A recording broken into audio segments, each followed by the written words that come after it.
Yeah. And here's something for an advanced ideology. Being a perfectionist is actually the worst thing to be in this industry.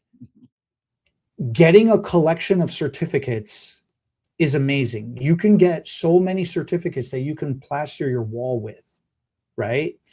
The most advanced thing you can do after you get certified is get people in your chair and start doing. There is how is it called, the proverbial student, or the forever student? There are some people that just are caught up in the education cycle. They go from class to class, knowledge to knowledge, program to program, but they never start doing. They're always practicing. I got to be perfect. I got to be perfect. I got to get it. I'm a perfectionist. That's another one that's kind of like I don't know if this is right, but it sounds right. The eternal student. Eternally. Yeah. I don't know. I've never heard the saying before, but I think that it can mean two different things, because you do want to never think you know it all, and you do want to be a continual student, but not in such a way in a particular area that it causes that analysis paralysis, where you're like, I got to get perfect before I offer it and charge money for it.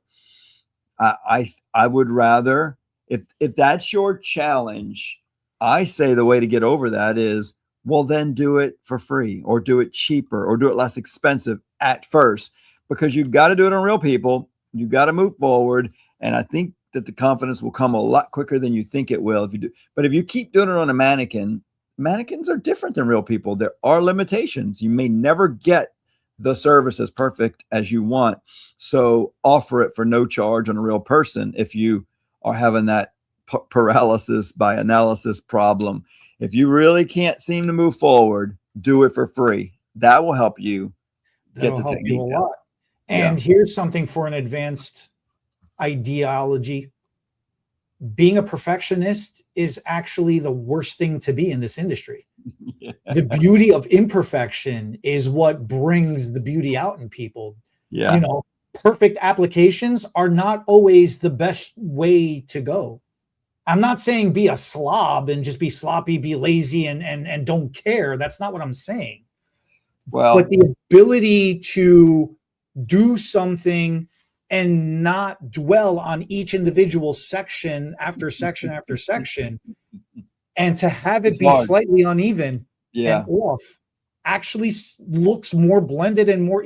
It may technically not look exact, but there's a difference between the technique and what you applied versus the end result of how it looks. I agree. To start off with, there's roughly 100,000 strands of hair on a person's head. Okay. When it's just light, you don't see each hair at a different length, right? Like, look, my fingers aren't all perfect. Somebody messed up. They should all be.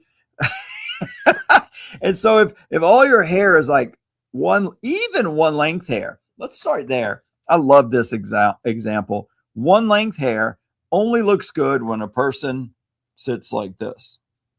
Soon as they, and if they have a neck brace on, as soon as they do this or this or they, even if they're just, oh really, and their head's like this and they're talking, that one length is doing this and this and this. It's never boom straight in the back.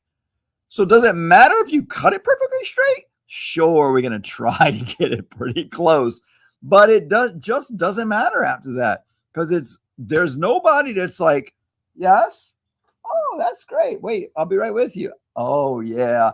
And that's the only time that hair is going to look perfect on your back, is if you're just, I'm in a swivel.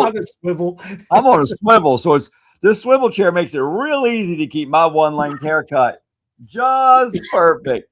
But nobody does. They're shaking their head like this, and that Bob is doing this. And I mean, Bob, one length cut and or Bob. So, right.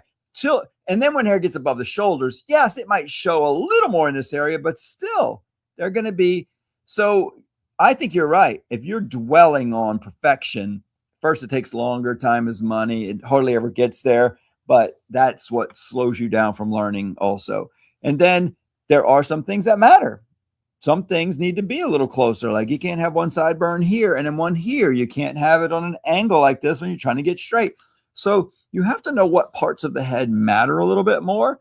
The outline is more important than the interior layers when you're cutting hair. And look, mine is a little bushy on the side because my glasses make it stick out. Some of these imperfections, my wife complains about a little bit, but most people say they love my hair. They like it sticking out like this. And my wife's always coming up and doing like this. I'm like, no, it's supposed to stick out and be a little wild. So you can't please everybody all the time, but you do your best. And I think most people, even, especially today, like a little more perfection. We're kind of out of the Sassoon era of crisp, clean, perfect lines everywhere.